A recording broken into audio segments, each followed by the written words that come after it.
so it's about time to start. Thank you all for being here. This seminar is co-hosted by the AIM CDT with fantastic support from Wendy. Quick cheers for Wendy. Who did a fantastic job in making sure that Jeff can make it here. And by Flare. Flare is I used to say, a small research group. It's no longer that small. Our remit is to do anything that sounds kind of impossible in machine learning. So if that's something you're interested in, check out our website, firstLab.co.uk. And now I'll hand over to Tim to introduce our speaker for the day. Perfect, thank you, Jacob. Yeah, thank you all for coming on this Friday afternoon at 4 p.m. Yeah, great turnout. Yeah, it's my great pleasure to introduce today's speaker, Jeff Kuhn. Jeff originally did his PhD at Michigan State University, then went on to work for OpenAI Labs, and then very famously for OpenAI on the big project, and then went on afterwards to become associate professor at UBC in Vancouver, right? That's right. Exactly. Now he will talk to us today about the topic open-ended and AI generating algorithms in the era of foundation models. So join me in welcoming Jeff. Jeff, thank you very much for coming.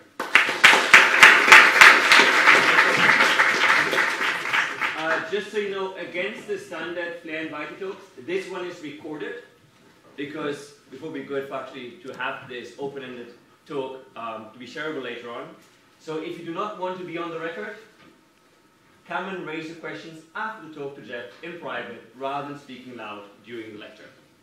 Awesome. Thank you, everyone. Awesome. Well, thank you, everyone, for coming, and thank you to Jacob and all the organizers. It's really awesome to be here, and I am very excited to talk to you about my work. So before we begin with this, I thought we'd start with some good news that I have to share, which you may or may not have seen. The last time I visited London, I gave a talk at DeepMind the day before he got elected, which put me into a terrible mood. So this is nice to celebrate. So happy Trump guilty day to all of you. All right, so today I want to do a lot. I have a lot of ground to cover, so I apologize. You can strap in. I want to motivate 3 different kinds of algorithms called QD, quality diversity algorithms, open-ended algorithms, and AI generating algorithms. And then what I really want to do is share with you new things that I think are unlocked in these algorithms by foundation models. So I'm excited to share that. So I want to start by saying that there's a paradox in life, which is if you try too hard to solve a really hard problem, you will fail. But paradoxically, if you completely ignore that problem, you can succeed and be much more likely to succeed. So as a metaphor for that, think of this maze here. If you start here and you try to reduce your distance to the goal, if that's your reward function, then that's what happens. That's what you get here. You go north for the most part, and you bang your head against this wall forever. But you can trivially solve this maze by forgetting the objective and just going and exploring the maze and saying, I want to go to new locations, and you can go solve the maze like that. And so you might think that that's a trivial example, a toy problem, but actually this is true throughout science and technology. So if you went back hundreds or thousands of years to this cooking technology, and you were the queen of a queendom, and you said, I will only fund scientists in my kingdom that can make cooking that produces less smoke and is faster, then you would never invent the microwave. Because to invent the microwave, you had to have been working on radar technology and notice that a chocolate bar melted in your pocket. Similarly, if you went to the time of the abacus and you said, I will only fund people who give me more compute, you might get more rods, more beads, a 3-dimensional abacus, but you would never invent the modern computer, because to do that, you had to have been working on vacuum tubes and electricity, which were technologies that were not invented because they helped make computers. So the conjecture here is that the only way to solve really hard problems is to create problems as you go, and then catch serendipity on the wing. Basically recognize when you've had some new capability that can help unlock some new technology in some other space, and do what we call goal switching. So goal switching is this idea that comes from this paper we had in 2016. When you are trying to solve one task, like maybe you're trying to get a robot to do bipedal locomotion, if you start making progress on other tasks, like balancing on one leg or crawling, don't throw those skills out because they don't measurably improve your ability to walk. Instead, you should capture that and say, that's actually an interesting challenge. Why don't you start practicing that too? and expand the set of things you're practicing, because ultimately these might be stepping stones that lead you to bipedal locomotion. And so we want our algorithms to catch chance on the wing, to recognize serendipity when it happens. And the question is, how do we do that? And I hope I have an answer for you by the end of the talk. OK, so that leads us to this family of algorithms called quality diversity algorithms. The goal of these algorithms is very different from traditional optimization. Rather than try to produce the best thing for a challenge, they try to go out and produce a high-quality set of very diverse solutions. Much like nature produced all of these super weird different solutions, but each one of them is very good at what it does. And so as an example, this is kind of the poster child of this family of algorithms at this point. I think it's the most common one. It's called map-elites. And it's very, very simple. It basically says, all right, take a search space. You want to maybe have a robot that's really fast. And so you will pick dimensions of variation that you want to see diversity in, like height and weight. We can discretize a space. And then we can basically do a very simple algorithm. First, we initialize the algorithm by generating a random parameter vector, evaluating it, getting its height, its weight, and its performance, which is shown in this heat map here. Put it in the right cell in the map, and then run this next algorithm forever. Take a thing out of the archive, perturb it, reevaluate it, see what cell it goes into, and if it's the best thing you've ever seen in that cell, keep it.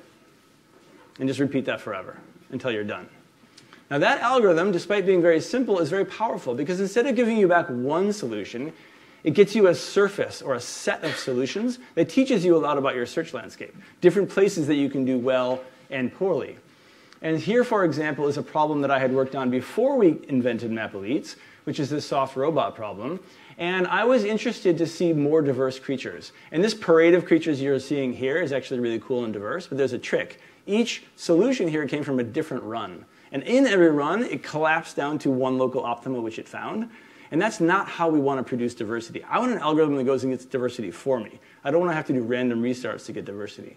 I also wanted to see more of this dark blue bone material, which was not showing up much. OK, so you run classic optimization, and you reward for different amounts of the dark blue material, which is a bone-like material, different numbers of voxels. And what you see is traditional optimization rewarding just performance. It has pretty low performance, mostly blacks and blues, and it doesn't explore the space very much. If you encourage diversity in these dimensions, you get higher performance. So here's some yellow. But still, it very, very poorly explores the space.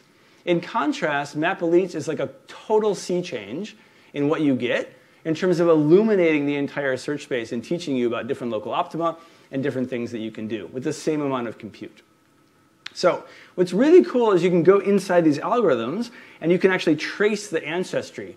Where in the space were the parents of this solution, the parents of this solution, the parents of this solution? This is kind of an evolutionary algorithm, so we could do that.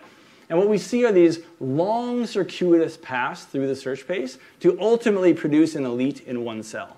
So who would have thought that to produce the best creature here, you have to traverse this particular curriculum? It's hard to know that ahead of time.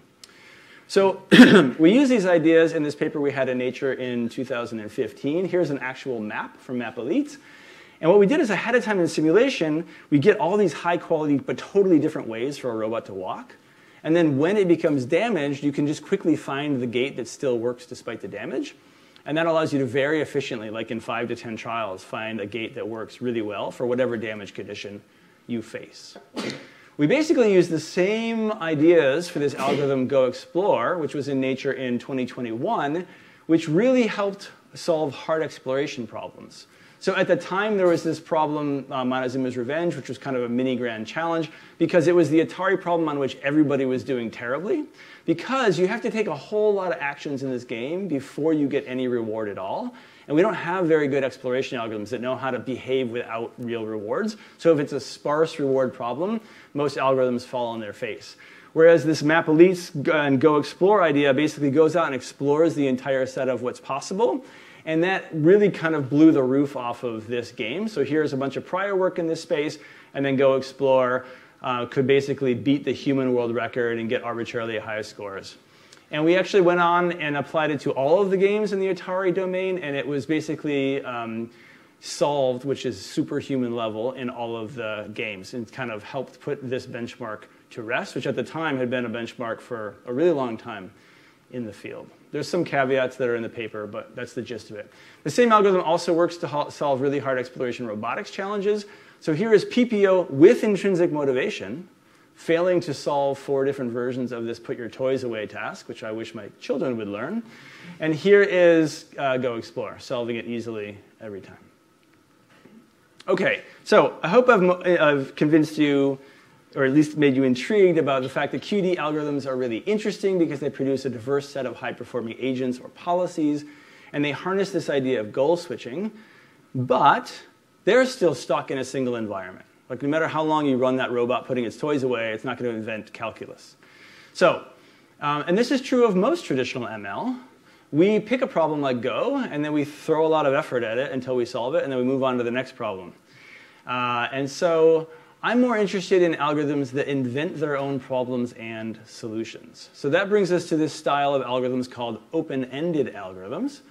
And the idea here is to create an algorithm that would innovate forever. And I mean really forever. Like, evolution has been running for 3.5 billion years and still has tricks up its sleeve. Could we create a computer algorithm that would be worth coming back and checking on in 1 billion years? I think that is a great quest for our field. We have examples of such algorithms, not only evolution, but also human culture, science, technology, and art. They just keep innovating forever, producing this kind of a phylogenetic tree of ideas. And one of the interesting ingredients that I think is perhaps the most important ingredient about these algorithms is they invent their own problems and solve them. And once that solution is created, that creates new problems. For example, leaves high up in trees are a problem or an opportunity to be solved. And caterpillars and giraffes are examples of things that solve that problem. They can harness that resource. They themselves then become things that can be predated upon or lived within or cooperated with, etc. So you have a never-ending march of niches and solution to those niches. And I think we want algorithms that do that. So our first attempt, or most recent, it's no longer most recent, an attempt from the last few years to push in this direction is called POET. And the idea behind POET, which is done with these wonderful collaborators, is that we want to endlessly generate increasingly complex and diverse learning environments and their solutions. And so what we did is we just decided we're going to parameterize the environment itself, which at the time wasn't done very frequently, if at all. And so we're going to say you can create different environments that have more or less rugged terrain, more or less stumps of different heights, whatever. And then we're going to periodically generate new environments that are not too easy and not too hard for the agents, and that are new. And then, while we're growing this set of niches, or growing this set of problems, we're also going to be optimizing agents to solve each of those problems. And in this case, critically, we're going to allow the agents to goal switch between the problems. So maybe an innovation over here becomes a thing that disrupts this field or niche over here, or contributes an idea to it. So here is an example. Every single environment you see here was automatically generated by the system. The system learned on its own to start off simple and small, so it has not that rugged terrain, very small gaps, small stumps. Later on in the run, it starts to put these ideas together and say, I'm going to challenge the agent to do big gaps and big stumps and deal with rugged terrain and push the limits of this little robot's body, which is pretty fun. One thing that was really interesting scientifically is that we could study the fact that goal switching was essential and the curriculum was essential. So for every single task that POET ended up solving, here's POET's performance, you could then go back from scratch and try to train an agent to solve that particular environment. And in every single case, it failed. It can't, from scratch, solve that environment. Now, you might say that's cheating. This has a curriculum, and you didn't give it a curriculum. Fine. I'll do what you would probably think is the right thing to do. I will take every problem that we studied. I will take its parameter vector. I will take the original parameter vector, and I can linearly interpolate between the two to create a bunch of environments. It's a direct curriculum to solve this particular task. And in every single case, that failed. There's always some link in the chain that the algorithm can't jump over, and then it doesn't work. So you really needed the mess of this goal switching, scientists studying in different labs all over the world, doing internships here, cross-pollinating there, to come in and disrupt and finally solve this particular problem. And it's really cool to see that within our algorithms. Okay, This is pretty fun. This is an enhanced version of Poet with a slightly different parameter encoding. But one run is now producing all of this diversity, which is really cool to see. It's no longer different runs. And this is one of my favorite plots in my entire scientific career, because I've been searching for this since I was a first-year grad student, or before. This is a phylogenetic tree of environments. And you can see sustained diversity. It came up with this idea early on, and then it riffed on it for a long time. And over here, it has this little branch of the tree. And this one, this is like the cats. And these are aquatic creatures. And these are, I don't know, canopy creatures or whatever. And you have this kind of like long, sustained push to riff on stepping stones and elaborate and fan out and produce interesting diversity. Somebody took our algorithm of Poet and without that many tweaks, kind of used it for domain randomization to train a generalist robot that could then generalize to the real world, which is really cool to see these ideas kind of out there in rivers and forests. Okay, so to conclude Poet, I hope that it shows some of the benefits of QD and the benefits of generating challenges while you solve them. And so the pro is that it can do those things. The con is that it's on a small hand-chosen distribution of environments and tasks. Like this thing's also not going to go invent calculus because it's just inventing these little simple 2D obstacle courses. Okay, so I want to take a step back right now and talk about some of the grandest ambitions in the field, which is AGI. So if we should make it, and that's a different question, but if we should make it, I think you'll probably agree that we have a long way to go, although this slide is getting dated as we get closer and closer. But how will we get all the way there? Jacob's like, I got this tomorrow. Okay, so I think there's a very clear trend in which, hey, Jack, wow, what a surprise. I didn't know you guys were coming. Nice to see you. Welcome. All right. Ashley Edwards, Jack Parker Holder, DeepMind with Michael Dennis. We have awesome guests. Okay, so there's a clear trend in machine learning, which is that hand-designed stuff, hand-designed pipelines, tend to be replaced by entirely learned pipelines as we have more compute and data, right? And so this happened with features, which is why deep learning is a thing. We now increasingly are learning architectures. We're learning hyperparameters in data augmentation pipelines, and even the RL algorithms themselves, like in RL squared. So that suggests an alternate path to the overall ambition of producing AGI or whatever you want to produce, really ambitious AI. And that is, we can use kind of the GPT playbook. We can use lots of pre-training. And that itself produces a sample-efficient learner that can be very quick at in-context learning or intra-life learning. And we have an existence proof, which is Earth. Like, you are the smartest thing we know of in the universe. Congratulations. 3.5 billion years of compute in a planet-sized computer went into producing you. But you are very sample-efficient. You do not require 3.5 billion years to solve the math problems or problems you're working on, which is pretty cool. So if we want to make progress on this, I think we need to simultaneously push on 3 pillars. One is we need to meta-learn the architectures. 2, we need to meta-learn the learning algorithms like RL squared. And 3, we need to automatically generate the learning environments themselves. And so handcrafting each of these is slow and limited by our own intelligence and time. So I think it's just better to follow that clear trend and let ML do the heavy lifting for us and try to do all of that work in one big algorithm.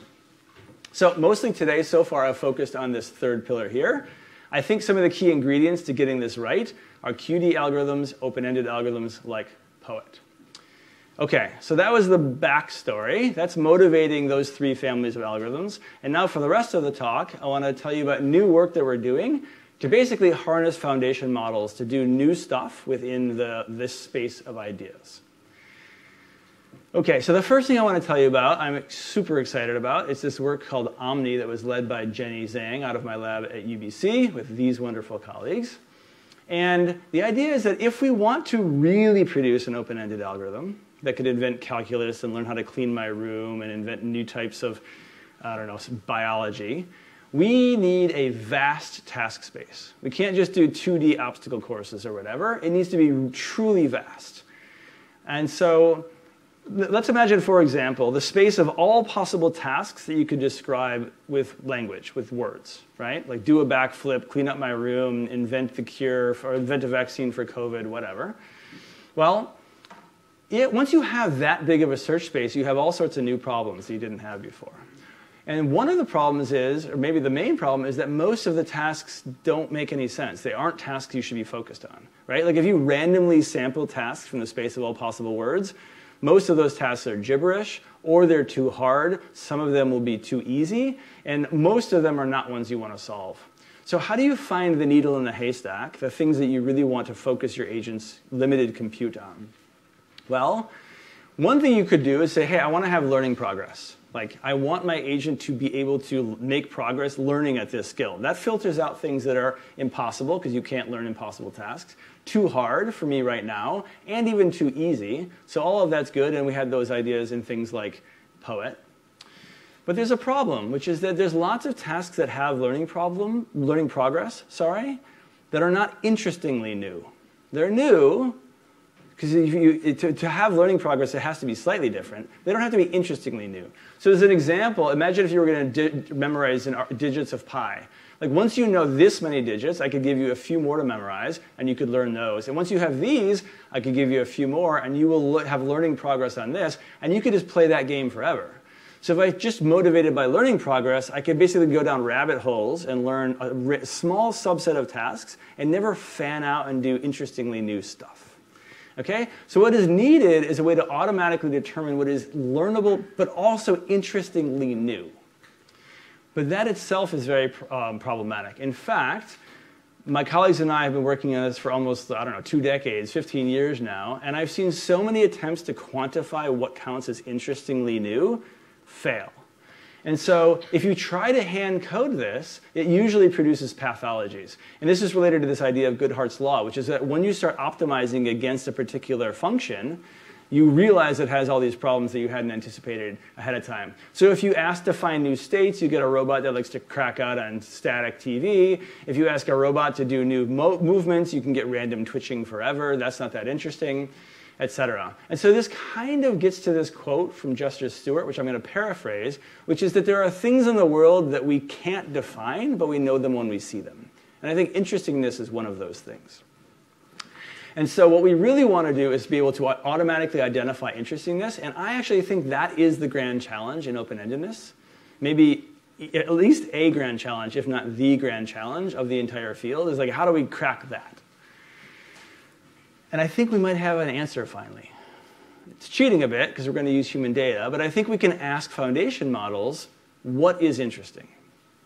So foundation models like GPT-4 already know what is interesting because they've read the entire internet, including lots of humans talking about what counts as boring and what is interesting. So they have kind of distilled this ineffable property that humans have of what is interesting into their weights, and we can harness that as the rocket fuel to propel open-ended evolution. They also have common sense, so they'll know not to suggest ridiculous things. So we can just ask the models, is this interesting? So that leads us to OMNI, which stands for Open-Endedness via Models of Human Notions of Interestingness, which are in foundation models. So what we do in this first version of OMNI is we're going to do RL. It's going to be goal conditioned. We have a task sampler. It's going to look for tasks that have high learning progress and are interesting. So you have a normal RL agent, it gets a task, it tries to solve it. When we go to suggest the next task, we ask a language model, is this task interesting? And we can also judge if there's learning progress on that task. To do the learning progress thing, we used a technique from my team at OpenAI in 2021, led by Ingmar here. This is a cool paper if you're interested in curriculum learning, but I won't get into the details now. But to do the MOI, or the model of interestingness, we can just ask GPT, 3, 4, 5, whatever you have access to. And here is a prompt that basically says, hey, your goal is to learn as many different interesting new tasks as possible. Here's a description of the environment you're in. And here are the tasks you're good at now, and here's your success rate or whatever. Of the following set of tasks, which one is the next interesting one to focus on? So we did this in this toy Minecraft environment, 2D Minecraft, and in this baby AI environment. And what you see is if you uniformly sample tasks, it does terribly. If you only look at learning progress, that's definitely better. But if you look at learning progress and interestingness, you do even better when we judge you on a predetermined set of tasks that we consider interesting. Because remember, the learning progress thing will get really good at memorizing digits of pi, but ultimately we don't care about that. We have to judge it on things that we consider interesting, and that's where this algorithm does better. Okay, but we wanted to push beyond a predefined set of tasks, and it just picks which task to do. We wanted to push to an actually infinite task space.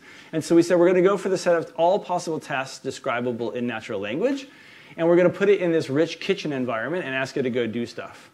And the problem is that once you can ask for any task, you have to automatically be able to figure out if you did any arbitrary task, like put the toaster on the tea kettle or something like that. And so you need this thing called a universal reward function. That's what we're calling it anyway. And that itself is hard. It was a blocker for us for a while. But then we realized from some other work being done in the field that actually you can just ask GPT for that too. So just have it generate a reward function, which can check against the state of the simulator and tell you if you accomplished the task or not. And we found that that works actually quite well. So in this infinite task space, uniform sampling does terribly. Now also learning progress does terribly, because there's just so many learnable tasks that are uninteresting, whereas Omni fans out and discovers a lot more interesting, diverse tasks. And it even creates a cool curriculum. So first it figures out how to go find an apple, then go figure out how to see and pick up a knife, and later on it puts those skills together and it says, oh, let's slice the apple with the knife. And it can kind of keep going and create these curricula for itself. Okay, so a pro for Omni is it's in an infinite task space. A con is that it's still in one type of environment, right? It's a richer environment now, and the task space is infinite, it's bigger. But it's still just in this kitchen environment. So how do we totally break through? And what we really want is this idea that I put out in a paper in 2019 called a Darwin complete environment search space. So this is a search space that can represent any possible environment, literally any one. So if your search space is that rich, then we'll give you this moniker Darwin complete. And that's what we're after, to truly produce an open-ended algorithm. So in this new paper, which we just put on Twitter like yesterday, I think, it's called OMNI-EPIC, we go after that goal. And the goal here is that we want to have the Omni part stay the same, but now we're going to allow environments programmed in code, which turns into this fun acronym. So this is also led by Jenny and now two colleagues from here in the UK. So the goal here, or the idea here, is that we're going to literally have Omni write the code that describes the environment, and also the reward function. So now we can have any task and any environment. And since code is Turing complete, we can now have any single environment imaginable that you can do in code. It can use a certain simulator and lots of environments within that simulator. It could take a second simulator. It could write its own simulator. It could give you logic problems, math problems, whatever. It can do whatever it wants, and it has infinite expressibility within a computer. So it is Darwin complete, I believe. So let's see this thing in action. So here is a video of a RL agent controlling this little R2-D2 robot. We give it 3 example environments, so it knows how to use the API. In this case, we're going to limit it to just one simulator, Pi Bullet. And so seed 1, cross a pride-colored bridge with gaps to reach a platform. So it jumps those gaps. Notice that the platform is not moving. Here it ascends a flight of stairs, and here it kicks a ball through a goal. Now, everything else you see, it auto-generated. So let's see how creative it gets. The first thing it does is it says, hey, let's make those platforms moving. That's kind of fun. And then, skipping one task, it adds some distractor objects, still kicking a ball through a goal. Over here, it's like, now let's add a gap between these platforms and keep them moving, so slightly harder. In this task, it has to avoid these obstacle courses. We get a little bit of reward hacking. It just runs around rather than running through. Here it's an arena, and it has to avoid a bunch of obstacles and reach some target location. It doesn't quite make it there, so we let it try again. We tell it if it didn't work, and it can adjust the environment to make a more learnable environment. So here it makes a better arena where the robot almost gets to the platform, not quite. It moves on. It says, all right, I want to do something different. Here it's going to touch a button to create a new platform and then run across it. So you can imagine it creating super complicated obstacle courses and marble mazes. Later on, it does one of my favorites. It creates a domino course where it knocks over a series of dominoes. And then, in perhaps my favorite one, which is also my kid's favorite activity, search around for a tower somebody has made and smash it. There you go. So all of that creativity happened just within the first 21 tasks. produced by this system. Now, because we're running RL, we're actually limited. It takes a long time for the RL agent to solve these tasks. So that's our rate limiter here. And I really want to see like what would happen if we ran this thing for 1 billion years or something. So to get a taste of that, I said, well, RL is our bottleneck. So what happens if we untether the algorithm? Let's not do any training at all. We'll just tell Omni, oh yeah, we solved that, we solved that, we solved that, we solved that. What's next, what's next, what's next? So this is no longer tethered to whether it's solvable or has learning progress, but we get to get a taste. So all of these now environments start from these 3 gray seeds here, and we get all sorts of creative stuff. So here we have search and rescue in a many room building. Here we have like get on conveyor belts or put things on conveyor belts and take them to certain targets. Here we have 1v1 soccer, which is pretty cool. It's 2 goals. We have over here kicking balls through literally moving goalposts, like it's moving the target around and it has to kick through it. Practicing bank shots, dodgeball, cleaning up a construction site, and my favorite, it even created a busy restaurant with lots of cutlery, and it has to like clear the table super fast, right? And like we just started from those same 3 examples, and it's already inventing restaurant scenes. Like imagine what happens if you run this thing for way, way, way, way longer. I'm really excited to see where this might take us.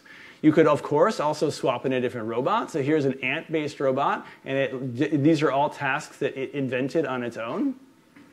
And you could even make the robot itself part of the challenge. Like one model has to learn to walk with 4 legs or 6 legs or bipedal or a flying robot. And like that could become part of the challenge as well. Like the sky's the limit because it can do anything you've ever seen done on a computer. So to conclude the Omni chapter of the talk is we've introduced this Omni algorithm. I think it finally allows us to focus on interesting tasks within a huge search space.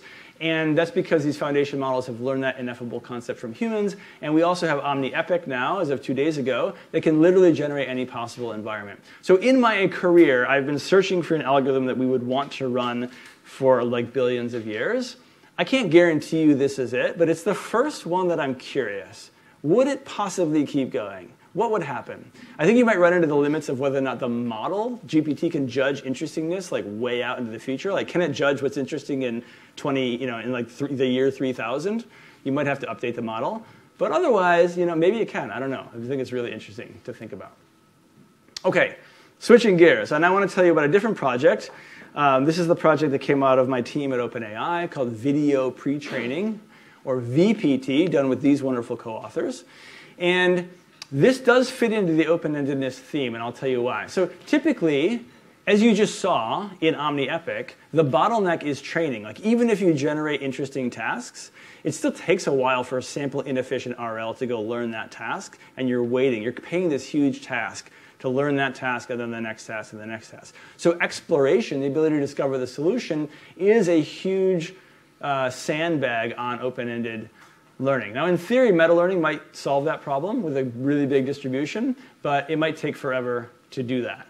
And so, the question is, can we make AI-generating algorithms without a planet-sized computer? And I think the answer is yes. To borrow from Newton, AI sees further by standing on the shoulders of giant human data sets. So we can use pre-training to catalyze these algorithms. So, for example, online we have just legion amount of video of people playing video games, right? I don't know why humans put so much video of themselves playing video games on the internet, but there's a lot there. And so we have all these tutorials of how to play these games. So we could do pre-training on those videos in order to try to extract behavioral priors to how to act and solve problems. And so we did that in this domain of Minecraft because it's a hard exploration problem that's open-ended, and there's a huge amount of data there, although this technique would work for any environment. We chose a really general observation and action space, which is just from pixels to mouse and keyboard, because that's super general. And basically, the challenge here, as Ashley well knows from her entire career, is that these videos are unlabeled. And so unlike text, music, and images, you don't get the labels for free. I don't have the next word and the next note. I actually don't know what actions the person was taking to produce the video that I'm seeing, because the video doesn't come with the actions that were taken, right? And that's what I really need to do behavioral cloning at scale. So what we're going to do is we're going to train this thing called the Inverse Dynamics Model, or IDM, and it has a really easy job. It gets to see the past and the future of a video, and all it has to do is predict what action must have been taken in the middle. So if you see these particular frames, you know there was a jump in the middle, and so you can say, oh, that must have been a jump, and that the model has to predict jump when given these two frames. So what we show is once you have that IDM, if it's pretty good, then you can go label the entire internet and put actions on all of the videos you see. And then you can do behavioral cloning at scale, just like GPT. You go from the past to what's the next action, and then the next action, and then the next action. And you can auto-regressively roll that agent out in the world, only looking at the past. And so we did that with 70,000 hours, which is about 8 years of people playing Minecraft. And then we trained a big transformer to just predict the next action.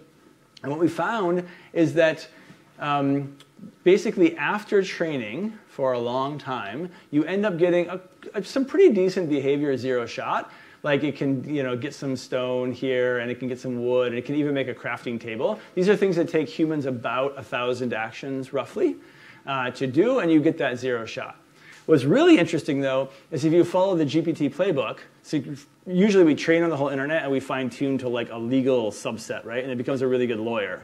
So here we can train on the whole internet, and then we can fine-tune to data just in like the first 5 minutes of the game or 10 minutes of the game, which is where we're evaluating it.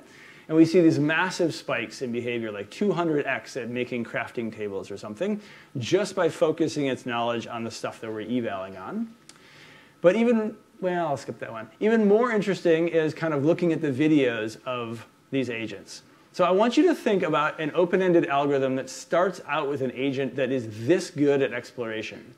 So this is an agent we've pre-trained on the internet, fine-tuned, and we just let it go in this village, and it goes around and it goes from building to building. It climbs stairs, it opens doors, it opens chests. It like knows how to explore the world. And that is so wildly different than taking like a PPO neural net and just having it flail around randomly in action space and hoping that something good is going to happen. Right? And so this is a dramatic improvement in your exploration capabilities, which is what allows learning to happen. It's when you discover reward in the world. To put that theory to the test, we said, all right, our model can only get basically this kind of stuff out of with fine-tuning. What if we set a really ambitious target of trying to get diamond tools, which takes humans over 20 minutes, skilled humans, over 20 minutes and 24,000 actions to accomplish, and will give reward for every step along the way. And what we basically found is with no pre-training, you have no hope of learning this from scratch with RL. In fact, all you do is learn to chop wood, which is the simplest thing to do in this game. But with RL, you can steadily learn each link in this chain and ultimately get to diamond tools, which again, it's like 24,000 actions to accomplish. It's just a huge amount. It's a hugely difficult task, which is pretty cool. So here's a video. I'm definitely not going to play all 20 minutes, but here's the agent chopping wood. And what I want to show you here is it's learned basically to use a computer. This is like a little graphic user interface. It can drag and drop icons. It can learn to craft. Later on, I'll skip forward. It goes underground. It knows how to like get this ore here. And it does just like a really complicated series of behaviors here. So it gathers the resource. It then makes a crafting table, puts the right ingredients together to make this furnace thing, puts the fuel below, the ore on top, smelts iron, gathers enough iron to make an iron pickaxe, and then it can go on and explore the rest of the cave. And 20 minutes later, it goes and it figures out how to get diamonds. So it's just really impressive to see AI agents be able to do that. Okay, so to conclude this mini chapter of the talk, pre-training enables learning hard exploration tasks really efficiently. And so imagine if you took like OMNI-EPIC and you seeded it with a VPT pre-trained agent. I think that's a really good recipe for seeing a lot of fast iteration through the space of possible design. So I think it's going to be a great catalyst for open-ended algorithms. Recently at DeepMind, we had a project that is like much more ambitious. Rather than just focusing on Minecraft, this trains in a behavioral cloning way, but with contractor data, one agent to play like 13 different really complicated video games, and can do things that are also really impressive and complicated, but now across many different domains, so it's way more general. And I want to point out one crazy result. which is that if you train on 12 of the environments and try to generalize to the 13, which you have not seen, you're only this much less than if you just train on data from that environment. So we're starting to see positive transfer between really complicated, hard challenges, which is wild. And again, imagine seeding OMNI-EPIC with a SIMA agent. Also really cool, with Michael, Ashley, and Jack in the room as co-authors, they did this really, really, really cool work, and they did all the heavy lifting on it with one more author, Jake. This is super cool. So I mentioned code is Darwin complete, but another thing that is Darwin complete is a neural net. So if a neural net can be the transition function, like it's given you an observation, you tell it what action to take, and it just steps to the next observation. It can simulate an entire world, any game, any computer environment, anything you want. And what they showed is that you could also have AI go and watch tons of videos of people playing games on the internet, infer the actions here. You don't even have action labels in this case via Ashley Magic that she's been working on for her whole career, which I encourage you to check out. And then you can basically go to like an image generation model and say, hey, I want a world that looks like this. Give it over to Genie, which is the name of this model, and it turns it into a video game that you can play or an agent can play. So again, like another Darwin complete open-ended environment where you could let an agent rip. And you imagine OMNI-EPIC generating not just text descriptions and code, but maybe also generating a picture or a description of a world and having Genie provide those environments. I mean, there's no reason you couldn't pair those things together. Also, when these folks told me that they were working on this and we were working on it together, we had a fun challenge where we had my children take some of their art and we ran it through Genie, and it like turned my children's imagination into a world that they could step into and interact with and play, which they were really excited about and I think is really cool. And I just want to remind you, like, this is the worst it'll ever be. Like, imagine Genie 2 or Genie 10. Like, the thing from Ender's Game is coming, brought to you by these folks. So it's just really cool to see children be able to like step into their own worlds. You can also use it to drive robotics simulations here and like generate synthetic data for robotic training, which is really exciting. So bravo. All right, the last chapter of the talk is this thing called thought cloning. And the idea here is this is done by Shunren here, who's in my lab at UBC.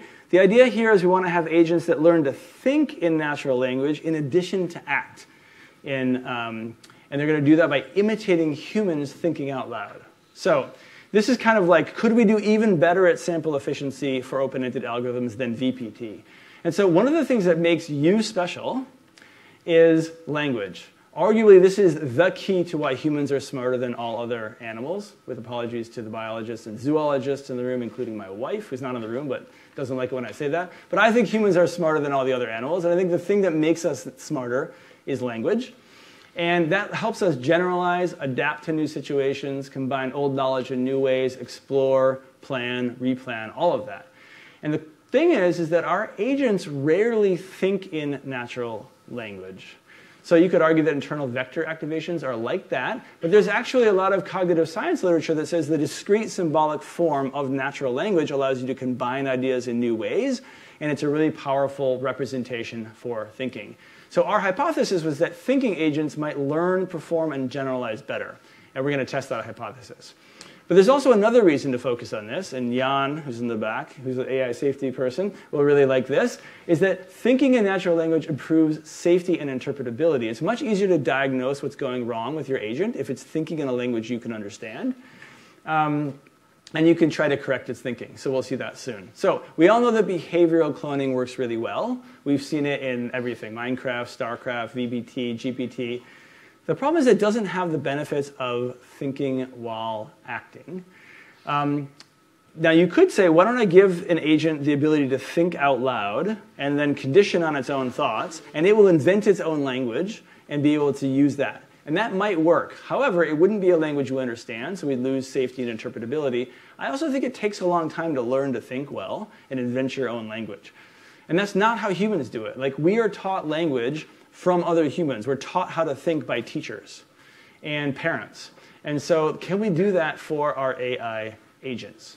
So thought cloning is the idea that we're going to imitate humans thinking out loud while they act and teach the AI how to think. So you might think, like, how are you going to get lots of data on humans thinking out loud while acting? Well, we've got these video game players who post videos to YouTube all the time, and they talk out loud about what they're doing while they're doing it, right? So you could go to like a Minecraft video and get the closed captions here. It's like, all right, we're going to build a house. First, we need this. Let's put the stuff here, 5 over here. Oh, I ran out of this, blah, blah. So this data, I think, exists and could be used. But for this project, I didn't have OpenAI compute. So we had to do it in a synthetic domain, a little proof of concept where we're going to use synthetic thought data. So we use the, I'll tell you what that domain is for a second. So behavioral cloning, it goes from the observation and maybe the goal through a policy to an action, and you have a loss on the actions. Thought cloning just adds kind of like the system to the higher level thinking part.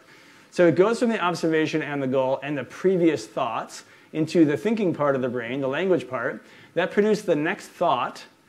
Then we're going to have a loss to make sure that that is aligned with human data or thinking data. Then that thought goes into the policy, which can look at the observation and the goal and the thought, and then produce an action. So now we have 2 losses. We have a control where we take that out. Here's your domain, baby AI. It's this actually quite complicated, partially observable world. You have this agent. It can only see the light gray area. It's occluded by walls. It has to like pick up keys, unlock doors, pick up objects, move them around, do all sorts of possible tasks in this world.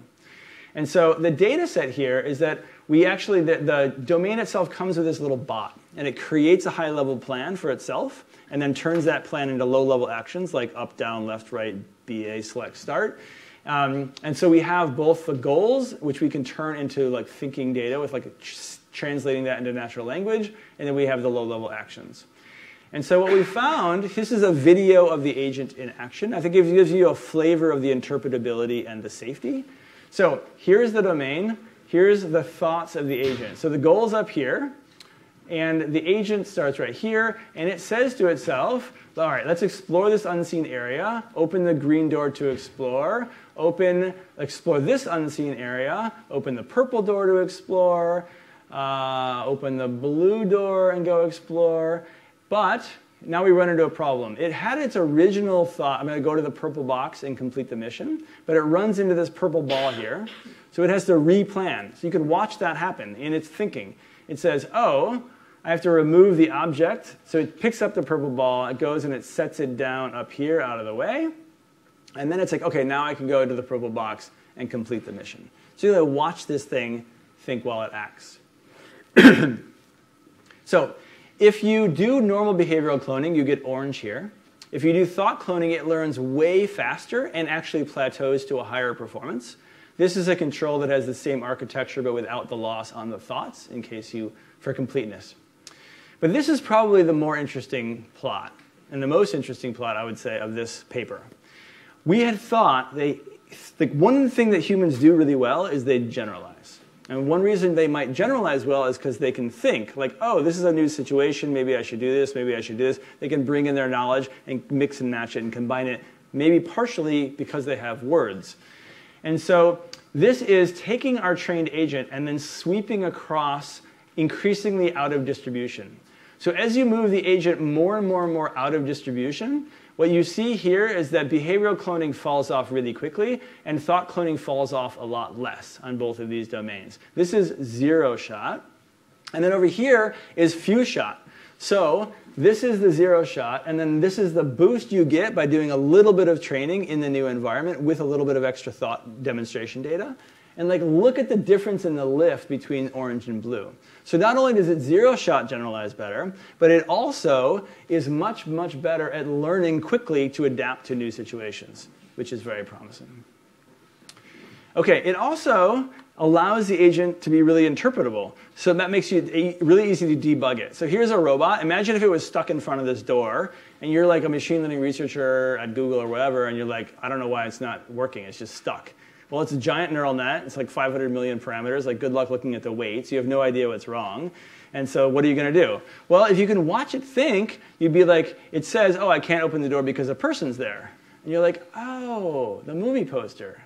It doesn't know that that's not a human, so let's add some training data with lots of movie posters in there, and then it probably won't get stuck next time. That's like a wildly different place to be in as a researcher when your model isn't working, is to know why it's not working. Also, it improves safety. You can get a sense of the agent and its actions before you deploy. So if you see it say like, oh, I'm going to open the door even if a child is in the way, or like, oh, hey, you want me to like, help this charity? Well, I'll go rob a bank and go do that in order to pay them money. You'll be like, slow down. We don't want you to do that, right? So you get a better sense before you deploy. And we even put that to the test. We call this pre-crime intervention as a nod to Minority Report. Basically, like if it says it's going to do something unsafe, we just stop it. And as a little toy demonstration, we trained an agent in all of the colored objects, and it touches red objects a lot. That's these blue bars. But after training, we said, hey, we have discovered, or we post hoc decide that touching red objects is taboo. We don't want you to do it. It's unsafe. So if we see you say you're going to touch a red object, we'll just stop, turn you off. And you can see that it almost never goes and touches the red objects. So in this simple domain, it's quite effective as a safety and interpretability technique. Okay, so to conclude this part of the talk, in thought cloning, agents learn to think and act like humans by imitating humans thinking out loud while acting. They learn faster, they have higher performance at convergence, they generalize and adapt better out of distribution, and they're really interpretable, which is better for debugging and for safety. And in the future, I just want to scale this up and use it on real-world data. And I also want to use RL afterwards and see what happens. Like if you take a pre-trained agent that knows how to think in English, and then you use RL to let it get better, does it use the language in new ways? And also, does the language stay grounded? Or does it start to invent wildly weird gibberish that just happens to help it think in a way that you lose interpretability? And if that happens, can we use things like KL divergence to like keep it grounded? And like all that science is yet to be done. All right. I want to also just mention really quickly, because I think this is important to say in every talk, like AI safety is really, really important. We really want to make sure that we're doing things in a way that's safe for the planet, and we want to be wise. I take this topic super seriously, and I encourage you to as well. In fact, we have a new paper that just came out in Science 2 days ago, led by Jan, who's in the back of the room, so congratulations and great work, and Soren, as long as some fancy co-authors like Bengio and Hinton and other people. I recommend you check it out. There are also unique safety concerns with AIGAs and open-ended algorithms. Like one of the things that I didn't mention, but I want to quickly give a plug to, is one of the things I'm excited about OMNI for, is when it proposes new tasks, you could ask it to only propose learning skills that are safe and aligned. Like, hey, don't go practice shooting up a school, or don't go practice gain of function on like smallpox or COVID. We just don't want you to learn how to do that stuff. Like, do value-aligned learning. And you can do that if you have a smart language model proposing the challenges. And you couldn't do that if you just had a generic function like learn how to make better predictions about the world or learn new stuff or whatever. So anyway, there's some unique issues that we talk about in these papers, but we're also working to try to create algorithms that maybe can automatically learn in a safe way. So I just want to say we have to proceed cautiously, wisely, and prioritize safety. All right. 3 conclusion slides, and then I'll be done. So I've introduced quality diversity algorithms. They explore really well. They create and collect stepping stones, and they harness goal switching. They invent effective counterintuitive curricula on their own. I've also talked a lot about open-ended algorithms, which is arguably the thing that I've dedicated my career to, where the goal is to create algorithms that truly endlessly learn and innovate forever, like evolution and human culture. And a subset of those, when you apply this to producing intelligence in like AGI, is these things called AI generating algorithms, which is kind of like automatically generating environments forever to train up AI and have it get smarter and smarter. I think this is the fastest path to AI. I also just think it's a really exciting time to be an open-endedness researcher, because now we have foundation models, and they allow us to skip past a lot of the really, really hard things that have gotten in the way for decades. And so I think they're going to be great catalysts to our algorithms, because we can stand on the shoulders of giant human data sets. And last slide, I've introduced these specific algorithms. We have OMNI-EPIC, which I think can finally pursue what is interesting in the world in a Darwin complete search space that allows us to avoid the pitfalls of trying to quantify or define what counts as interesting. It also provides these profound opportunities for QD, open-endedness, AIGAs, et cetera. We could also pair it with Genie and Sima and all these wonderful things. I also introduced VPT, which basically, like evolution took 3.5 billion years to produce you. And look at what you've done in 100,000 years, collectively, humanity, right? So with pre-training, we can skip over the 3.5 billion years, the boring part, like leapfrog into the interesting part. And that's why it's so exciting with things like Genie, Sima, VPT, etc. And finally, I introduced thought cloning, which improves performance, generalization, and adaptability, interpretability, debuggability, and safety. And all of these things can be combined. That's kind of the fun part of this talk. Like, put it all together. That's what I'm excited to do in the future. So with that, I once again want to thank the organizers, all the people who showed up from different parts of the UK, the funding sources, my collaborators, of course, who've done really all the hard work and the awesome work, and you for listening. Thank you.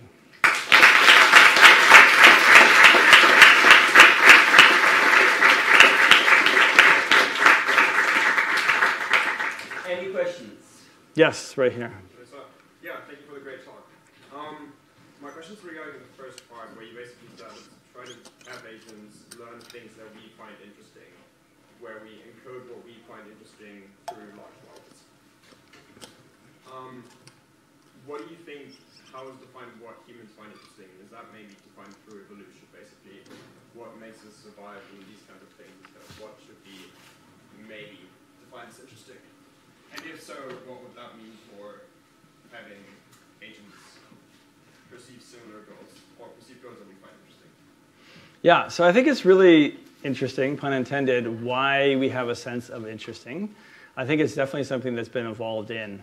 Like, and the notion of like curiosity and like how to go and explore the set of what's possible in the world. Maybe some preference for like technology, like inventing new technologies, etc. And that has been refined by evolution to give us this really great sense, this nose for what counts as interesting. Like if you watch any child, they are so great at inventing their own goals in any environment. I wonder if I could do that. I wonder if I could do that. Why did that happen? They're trying to model the world. They're trying to pick a challenge and then achieve that challenge. And we're not that different, right? Like as scientists, I wonder if we could do that. I wonder if that would work, et cetera. And so I do think that's in us, and then we put it into our data, and then it goes into the language model. And I think the second part of your question was like, what happens in the future with could agents achieve that? Is that the idea? No, my question is basically like, if you see that what we find interesting is kind of motivated by the idea to survive. Yeah. So like, I mean, it's kind of very subjective what is interesting, what's not. Yeah. So if there's one thing that drove human development, it was kind of the drive to survive. Right. The desire to survive. Yeah. And the question is now, if you kind of try to have the same goals for AI agents, will they also develop a desire to survive? I think it's probably putting the causality backwards. I do think our need to survive produced this sense of interestingness, which does help us survive, but also is pretty general. Like it's turned out to work for art and literature and science and things. And so now you can probably just use that to propel an agent and have it learn interesting stuff. I don't think that would bake survival into it. It'd bake a lot of skills into it. But I do think that if you set up a big RL world and you had an agent try to learn to survive or do a number of other potential functions, like abstract reward functions, it probably would also develop its own sense of curiosity that it could use. And it might also, obviously, if you put it in like a big survival of the fittest setting, it would probably just reinvent curiosity and also all of the vices that we have as humans. And then you get Donald Trump. So we don't want to do that. And so that is a risk, actually, to that. That is one of the things I talk about in one of those articles about some unique safety concerns with open-endedness. Yeah, Jacob. Yes, I think you said the grand challenge is actually to find what is interesting once and for all. Not once and for all. Because if you could do this, then you could run this thing forever. You would forever find interesting things. Yes. And I think you said in the talk, you sort of patched over that gap in our understanding by using language models. Yep. But that brings the issue that maybe it will actually never let us do anything truly interesting and novel, because we will always be bound what is in the training data. Mm-hmm. But we've seen that these models are really, really good within the distribution of things that they're trained on. Yep. And that they fail horribly afterwards. Great question. And that basically by having done all of this, everything that uses language models now, we're going to effectively just rediscover what's already in the training data and then be stuck at that boundary rather than being able to bootstrap and leapfrog beyond and keep going. And do you have any evidence so far that this isn't going to happen? It's a wonderful question, and I think we don't know the answer. So, a thought experiment, okay? Here's the core of your question. Is this sense of interestingness that we have a pretty general thing that will work even wildly out of distribution? Or have we pretty much learned the stuff that we've seen to label it as interesting or not? So one thought experiment is if I take you or Ashley or Jack and I put you 300 years into the future, time travel style, Back to the Future style, and you got to hang out for a couple of years and see their technology, would you be able to recognize a new interesting thing then? Or if I even tell you a list, I'm like, hey, the people in the future, they invented these 100 things. Is this interesting given that? Is this interesting given that? Do you have a general function that can work on new data? Or would it be broken?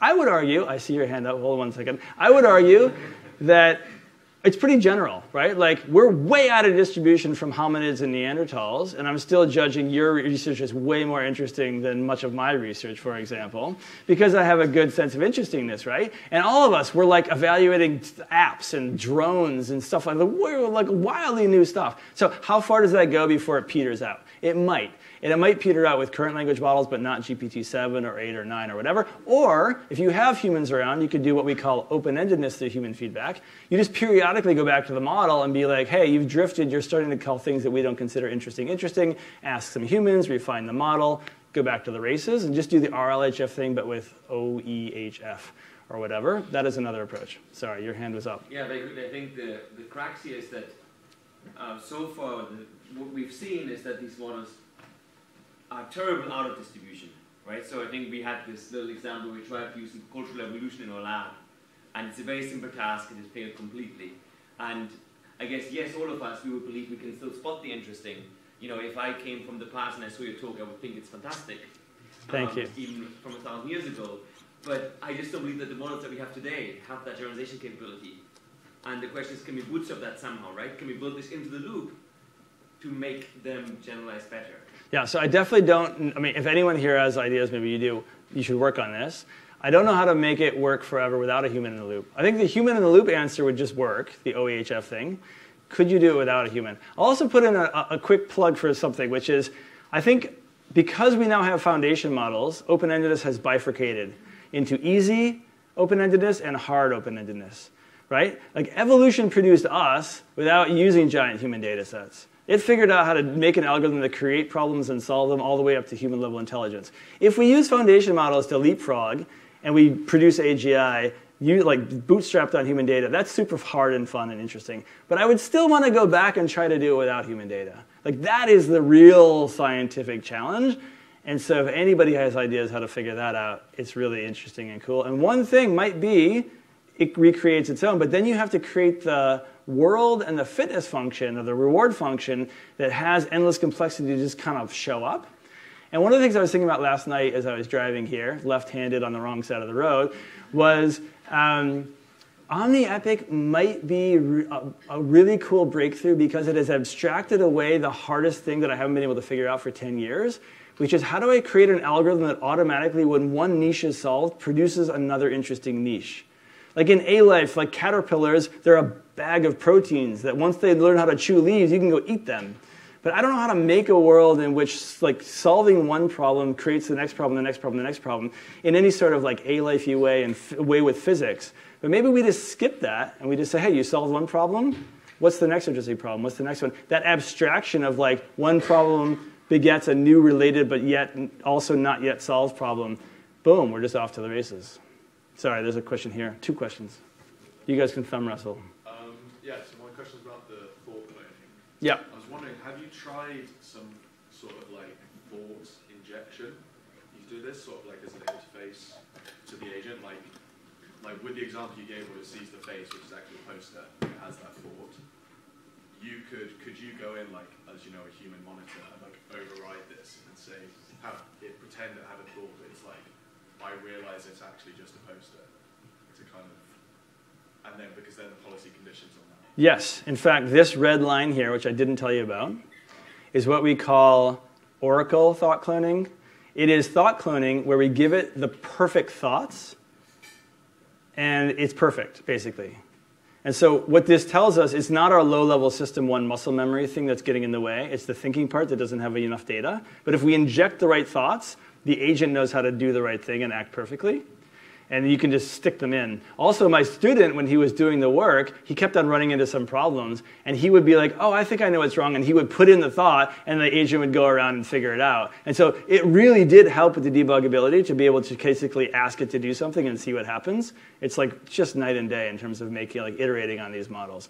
So short answer, yes. That's really cool, right? Because that's like such a massive issue. It's like interpretability, like controlling our relationships. I agree. Yeah. Yes, my question is also on thought cloning, but more with regards to how you like to link this to AI safety. So I think everyone knows that LLMs are pretty susceptible to hallucinations and things. If you're kind of hinging your interpretability on a language model, is there not a huge risk that you become overly reliant on effectively like a lie? As in, it could say, I'm going to go through the door and then like kill someone. Yeah, a couple things on this. One is I'm not claiming it's perfect. I think it's way better. It's like it's bringing up the floor. It is not perfect. I also roughly think it gets us to human level interpretability. Like if I'm trying to interpret you, and if I had access to your thinking, or you were willing to narrate your thinking, then that's about as good as that we're doing. Even you, I won't say you, one, often doesn't know the real reason you do things and can't even provide an explanation. So we know this from like unconscious bias. Like you ask totally genuinely, well-meaning people who interview people, and you ask them like, why did you hire this person or that person? And they'll give you some really plausible explanation. And we know statistically they're being racist. Like on average, like unfortunately, underrepresented minorities get hired way less than other people. And sometimes it's explicit and the people mean it, but I think oftentimes it's implicit bias and the people don't even know they're doing it. One of my favorite experiments in all of science is some psychologists showed a bunch of undergrads like 2 different pictures of art. And they're like, you can go home tonight with a poster of one of these 2 pictures. Like, which one do you want? And they're like, oh, I'll take A. And they're like, okay, great. Like, why did you choose? And then they swap the pictures on them because it's on a computer screen. And some of them notice and they kick them out of the study. But some other people will go on and give you like a 5-minute explanation for why they chose the thing they didn't choose. Like a post hoc justification for a decision they didn't even make. Like humans are just really not that interpretable. Like why did my doctor do this in that situation, or the pilot or whatever? So we kind of get to that level, but we don't get perfection. But I do think that this experiment shows that they don't often say they're going to pick up, like here, they could have not said I'm going to pick up a red thing and then gone and picked up a red thing. And in fact, you see it a little bit, but it's very, very slight. So if the agent doesn't know we're listening and they have no incentive to try to deceive us, we can listen in and do pretty well. That's my thought. Yes, I don't know who was first. We talked earlier, so I'll let you ask a question. Yeah. Have you tried this in a multi-agent setup? We're working on it. Well, thought cloning, we're not actually working on that. We're working on other things in a multi-agent setup. No, I think it would work and give you all the same benefits, but we haven't tried it yet. So you can, agents can cooperate and negotiate. Oh, talk to each other. Yeah. So I just want to be clear. This is the difference between you're emitting the words, which I'm doing now, and the thinking I'm having in my brain, which is like what I'm going to order for a cocktail tonight or whatever. And so you could do both, but here this is about the internal thoughts that the agent is not emitting to the world. And I think that we often have thoughts in our brains that are not also the words that we say, right? You kind of want both. This is why I think even GPT-4 would be better if it had its own ability to emit language and condition on that language, which is not being judged in a loss way against the tokens it's supposed to be predicting. I'm losing track. You were next. In the AI generating algorithm section, you Yeah. have these bullet points like learning architecture, learning algorithm. When my brain always short circuits when I have to think of what is necessary for these evolutionary systems, do I also have to learn the meta-learning algorithm, meta-learn the meta-meta-learning algorithm? Yeah. What is your intuition of how many levels are needed to get to a system that works? It's turtles all the way down. It's a hard call. Anytime you set up any search, you have to set the search space. And often, if you were going to do architecture search, you'd have to pick something, and that could limit you. I actually increasingly think code is just scary good, because it's Turing complete. It can do everything. So you could search for architectures in code, right? You could do meta learning that we know is very general, like RL squared is maybe all you need. And then now we've got OMNI-EPIC, which can in any environment. So we're starting to get to the point that I don't feel like we need turtles all the way down. We might just let it rip with code and things like that. I think you were next, and then Jan. So I wonder if with pre-training on video or and infusing human notion of interestingness introduces inductive bias in the conceptual space that the model will explore, because you know how when AlphaGo was presented there was move 37, which kind of blew everyone's mind because it was nothing like humans would do, but then it turns out it was exactly what you should have done, That is a really great point. I definitely think you get human biases when you're using human data, no question. So VPT will be biased to have certain priors and tackle things in certain ways, and it could reinforce them and fail to learn some wildly different thing. Omni also might be very biased to produce suggested environments and tasks that humans would think are interesting and like follow like human priors for code and task, and not do something, not suggest challenges that like an alien civilization would suggest, for example. And so one thing that I talk about in the AI generating algorithms paper is like one of the reasons I think this research is so cool and interesting is because if we cracked it, which is wildly ambitious, but if we did it, it's basically like inventing the ability to do alien travel, like cultural travel. Like if we encountered a race from another solar system or galaxy or whatever, they would have different music, different art, maybe different math. We have no idea. And that would be like one of the biggest moments in human history. Maybe it would be, right? It'd be fascinating. And then you could meet another one and another one if you have the ability, and just explore the space of intelligences, explore the space of cultures, etc. Well, it's hard to invent interstellar time travel, but a stand-in is if we could create it within a computer system and basically meet totally different types of intelligences. Now, if you use the foundation models like I'm suggesting as the shortcut, you are narrowing the space of possible cultures and intelligences, not to just be human. I mean, RL can discover all sorts of interesting things. OMNI-EPIC could definitely create environments that we don't, especially if the sense of interestingness is general and can recognize things that we wouldn't even suggest as interesting. But you're almost certainly going to be biased. And so you might first do that, but then I want to go back and try to do it without human data and human bias, because that's when we're really going to see what's possible in the space of culture and intelligence. So a question about VPT. So some years, I think some years back, this seemed like a very promising, something like this seemed like a very promising path to like computer using agents. That AI, I think, was like the startup, which when everybody was doing language models, they said, no, we're going to do exactly this, right? Probably like basically just input that, kind of like input is like computer screen, outputs are mouse and keyboard, and just kind of like train to predict the next action. But this doesn't seem to have picked up as much as language models have until now. So right now, the state-of-the-art agents for most things are actually just text-based text interfaces. Do you have any idea why this hasn't taken off that much? I think it's hard, it's expensive, and it's dangerous. So I think Adept is still pushing hard on this, and they're releasing demos, and they're working, and they're raising lots of money to do it.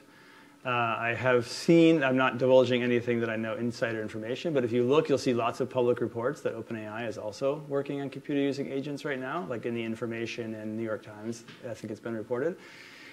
So I expect this stuff will come pretty soon. I just think like anything, like video took a while after images, because it's just like you're acting across time, lots of frames. It's now images, which are way more expensive to process, and video, which is more expensive to process than text.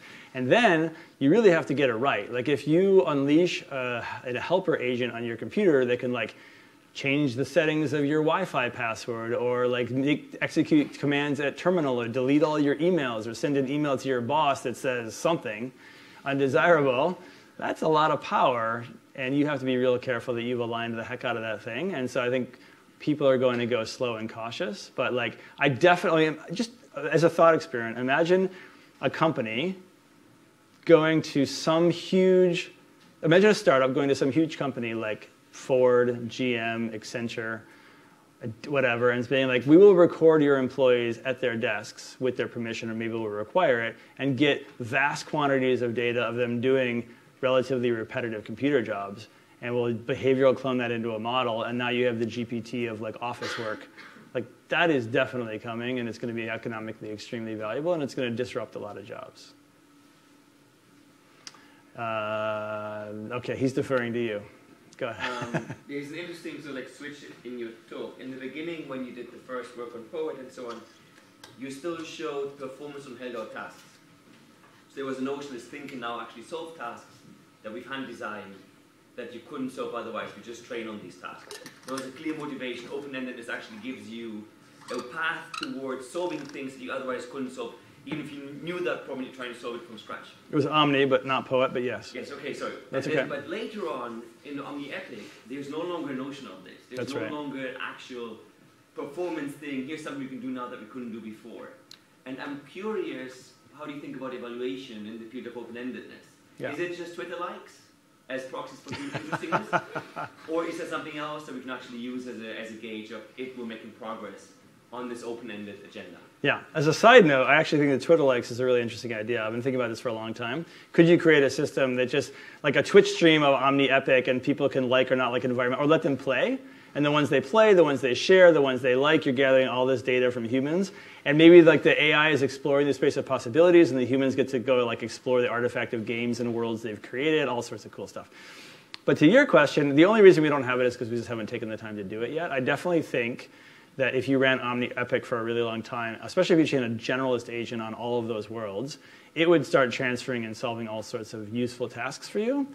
And it might be a really great source of pre-training that fuels, like robotics and like humanoid robotics and other kinds of robotics, or even computer using agents, because you could also be generating computer using tasks using OMNI-EPIC. So I totally think it will help, especially if you try, in some sense, to ground it to some every once in a while, or even ask the language model, like roughly stay in the ballpark of computer using tasks. That'll all work. But I also think it's fascinating to be like, we don't want to be restricted to preconceived notions of what's interesting and cool. Like, just go explore, and yes, we'll know it when we see it. Twitter likes. I'm happy with that. I'm totally fine. If the rest of my career is like lighting up humans with like, that's so cool, but it has no practical value, like, hey, I'm an academic. I get to do that, right? Isn't that the whole point of the job? Yeah. Thanks, Jeff. Great talk. So it seems to me that there's a bit of a dichotomy in terms of the way that we could accelerate open-endedness research, which is really well illustrated by Omni versus thought cloning. So in thought cloning, we could say, well, the best thing we can do is just collect a huge data set of humans ideating, right? We go out there and we just try in every way we can to sort of collect what we all do, right, as researchers, or what researchers do in any field. The other thing we could do is try to encode ourselves, do our jobs, and encode ourselves certain things like the scientific method directly in, like hand engineer that, which I guess is in some sense like what you've done. Normally you've kind of set up, a lot of it's learnt, but there is some setup that you yourself have had to be creative about, right? So I wonder if you had to kind of prioritize the two, which one should we be doing? Should we just go out and kind of collect data and then train a big model? Or should we be a bit cleverer about it and kind of say, okay, well, there are some principles that we know are right for open-endedness. We're going to kind of build those in. It's a great question. My taste is to try to think of the most hands-off approach imaginable. Like, my goal is to do the least amount of work possible. I just want to like go surfing in Mexico and have umbrella drinks and like let the cluster be creative, right? So I want to make as few choices as possible. I think there's many different paths to that. But I do love the idea of trying to capture the scientist in an algorithm. Propose, or the child, either one really. Propose things, try to accomplish them, update your model of the world and your own capabilities, and then propose the next thing. And kind of any different path that gets us there, I think we should work on it. At the same time, I'm an open-ended researcher, so I'm not going to be prescriptive. Like, there's a room full of awesome people here. Try a whole bunch of stuff. Like, who knows what stepping stone will end up unlocking things. Yeah. Yeah. With OMNI-EPIC, you were using that piebald, I think it was. Yeah. And intuitively, I feel the ultimate step would be to have the model have access to all code, not just restricted to OMNI-Bullet. Totally, yeah. And I'm just wondering, what type of thoughts have you had about the steps to go to that giant step of having free code, and like, what are some of the hurdles, and how far away are we from taking it down to that level? I think we could do it today. I think that there's no reason that you have to limit it to PyBullet. We just did it just because it was the first paper and we just wanted to move fast. But you could let it have a set of simulators and it could import any of them, right, and use them. You could let it write its own simulator. You know, with longer and longer context models or with weights, you get like the knowledge of like how to write simulators in there. It could create like fluid dynamic simulators, flying simulators, anything you want. You could have it do both. You could also have it just, you know, generate logic puzzles, math puzzles, you know, text challenges. You could have it even just give it access to terminal, and like it could, like a challenge could be like go book a flight, or you know, try to like hack into this bank account, you know, like, and all sorts of crazy stuff. And so you ask me like, what's the challenge? One of the challenges is safety. You know, like you don't just want to give it code and terminal and say let it rip. You know, like you can do a lot of damage in the world if you're trying to like be curious and interesting and just do stuff if you don't have the alignment piece. So one part that I like about Omni is we can ask the model to be safe. Like you could do like constitutional AI and things like that to basically be like only propose stuff that is safe to do before you go do it.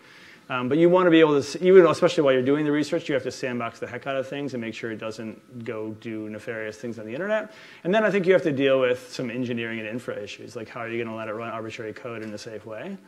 But other than that, I mean, like it would be not that trivial right now to be like, all right, PyBullet is one example, and you run the simulator, and then here's the code you put into it, or like execute this environment with this PyBullet. But here's another example in a different simulator, and here's a terminal command, and here's like an API for like text-based Wikipedia and web browsing, and like it's basically just the prompts you give it are going to determine the output, and you could just do it. Like Jacob already tried it, actually. I think just kidding. You could try it pretty quickly. Yeah. Do we have one more last question? We have one, at least one right here. You've been waiting for so long. Can we do two real fast? Okay, sorry, because you've been waiting for so long, and then you'll be the last one. Okay. Yeah, you were sort of talking about like, what if we saw like, what would alien intelligences be interested in? Yeah. The bias of human interest in these foundation models, which just made me think like, we have all these like animals and other life forms here. I guess it's a bit of a silly question, but do you know of any interesting applications of like other animal-based foundation models? I do know that people are really working on cracking like the whale, like what are whales saying to each other. And in general, like I think that you could probably come up with, you could use AI to like translate from dog to English and whale to English. And like you have to basically think about like, okay, if I have enough data, in this situation, this word keeps showing up. And it happens when these two people are fighting. And only those two people, not two other members of the same species. So this is like the name of that person, the name of that person, and the word fighting, right? Or like the social context transferred like that. That might not have. No, you just use it with data. Like the way that we know that vervets have a... Translation relies on like the social context aligning with... Oh, it has to be a translatable... Yeah, it's true that whales might be talking about something that we can't even conceive of. Well, that's true, yeah. But I think that probably a lot of it, some of it will translate. And like, how cool would that be? Like, you know, you were impressed with Omni translating from Italian to English? Like, wait till you get to whale to English. Like, that's going to be pretty cool. People are working on that. So that's my crazy answer to the question. A lot of whale biologists. Yeah. There's a... last week. He's also working on that. Jacob Andreas. Oh, really? I didn't know that. He's great. He's fantastic. Another Jacob. Yeah, okay, you're last. So with OMNI-EPIC, you're training on environments that are generated by the model, some of which will be less specified, so you have a bunch in the code. Yep. And as you go on, if you were to run it for a long time, would you not think that it would eventually get to a point where there's so much noise in the learning signal that it just degenerates?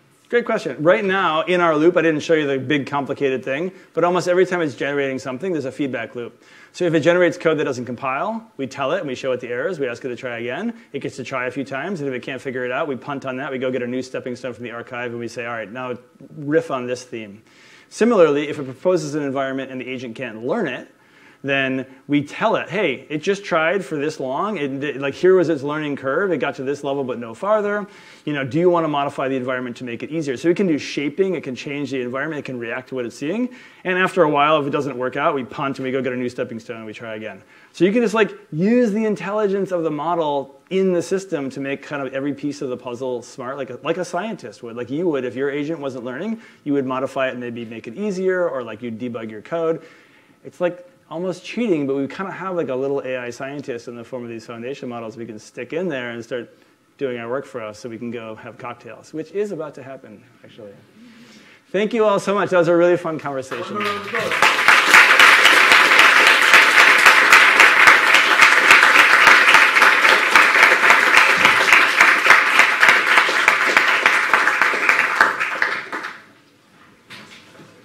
Now I get hugs. Can I give hugs at the same time? Hello. Hi. You get a hug too. How's it going? I had no idea you guys were coming. Oh yeah. Surprise.